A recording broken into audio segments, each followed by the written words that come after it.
আসসালামু আলাইকুম ভাইয়া। ওয়ালাইকুম আসসালাম। আমি কি আপনাকে কিছু প্রশ্ন করতে পারি? হ্যাঁ ভাই বলেন, সমস্যা নেই, বলতে পারেন। আহ, আপনি আপনার পরিবারের জন্য আজ পর্যন্ত কি কি করেছেন? আসলে আমি আমার পরিবারের একটা অযোগ্য সন্তান, তারপরও কিছু কিছু ভালো ভালো কাজ আছে, সেগুলো আমি করেছি। যেমন ধরেন আপনার রাত 4টা 5টা পর্যন্ত ফোন টিপি, যাতে আমার বাসায় কোনো চুরি না হয়। আর কিছু? আর তেমন বলতে আমার বাবার একটা শখের মোটর সাইকেল ছিল, সেটা আমি অ্যাক্সিডেন্ট করে ভেঙে ফেলছি। আমি চাই না যে সেই মোটর সাইকেলের জন্য আমার বাবা অ্যাক্সিডেন্ট করুক। আরো কিছু যদি দায়িত্ব পালন করে থাকেন আমাকে বলেন।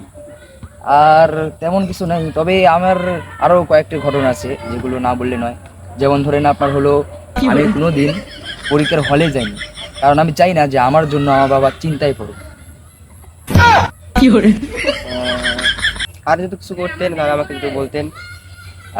আর তেমন কোনো কিছু ঘটনা মনে নেই, তবে আরেকটা ঘটনা মনে আছে।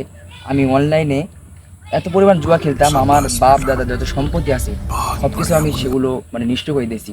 কারণ আমি চাই না যে আমার কারণে বা আমার বাবার সম্পত্তির কারণে আমার বাবা চাচার মধ্যে কোনো ঝামেলা হোক।